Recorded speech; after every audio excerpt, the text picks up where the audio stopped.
मालदीव में जब से मोहम्मद मुइज राष्ट्रपति बने हैं तब से भारत के साथ रिश्तों में तल्खी आ गई है।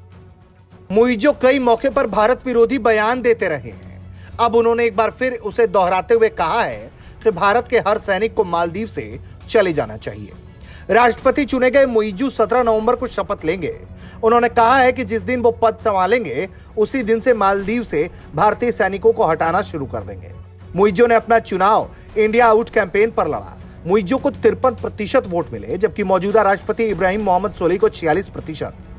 अब मुइजो ने इस बात को दोहराया है। उन्होंने बीबीसी को इंटरव्यू दिया, वहां कहा कि हमें मालदीव की जमीन पर कोई भी विदेशी सैनिक नहीं चाहिए। मैंने मालदीव के लोगों से वादा किया है और मैं पहले दिन से ही अपने वादे को पूरा करूंगा। मुइजो को चीनी समर्थक माना जाता है, हालांकि वो खुद को किसी देश का समर्थक नहीं बताते। चीन समर्थक सवाल पर मुइजो कहते हैं कि मेरी सबसे पहली प्राथमिकता मालदीव और उसकी स्थिति है।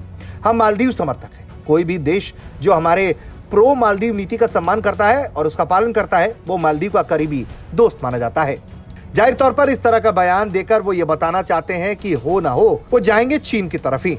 वहीं इसके पहले तक मालदीव में भारत समर्थित सरकारें रही हैं।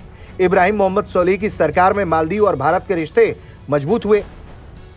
चुनाव प्रचार के दौरान मुइजू की पार्टी ने सोलिह पर गुपचुप तरीके से भारत से डील करने का आरोप लगाया, जिस कारण मालदीव में भारतीय सैनिक तैनात हैं। भारत ने मालदीव में 2010 और फिर 2013 में 2 हेलीकॉप्टर दिए। इसके बाद 2020 में एक छोटा विमान भी तोहफे में दिया। भारत ने ये 2 हेलीकॉप्टर और एक डॉर्नियर एयरक्राफ्ट इसलिए दिया ताकि मालदीव को मेडिकल इवैक्यूएशन और समुद्र की निगरानी में मदद मिल सके। इन विमानों के रखरखाव के लिए कई सारे टेक्नीशियन और पायलट मालदीव में है। बताया जाता है कि 2013 से ही यहाँ के लामू और अद्दू द्वीप पर भारतीय सैनिक तैनात है। इसके अलावा भारतीय नौसैनिक भी मालदीव में है। पूरे मालदीव में भारतीय नौसेना ने 10 कोस्टल सर्विलांस रडार इंस्टॉल किए हैं। मालदीव नेशनल डिफेंस फोर्स के प्रमुख जनरल अब्दुल्ला शमाल और रक्षा मंत्री ने यह बताया था कि मालदीव में 75 भारतीय सैनिक हैं। मालदीव हिंद महासागर में है और इस वजह से वो भारत और चीन दोनों के लिए इसकी स्ट्रेटेजिक अहमियत है। मालदीव में 1100 से ज्यादा छोटे बड़े द्वीप हैं जो हिंद महासागर में दक्षिण से पश्चिम तक फैले हैं। इनमें से 16 द्वीप को चीन लीज पर ले चुका है और यही वजह है कि धीरे धीरे पैसे का प्रलोभन देकर मुइजू को भी चीन अपनी तरफ करता रहा है और उसका अब असर भी दिख रहा है। अब ऐसे में भारत के लिए बड़ी चुनौती है।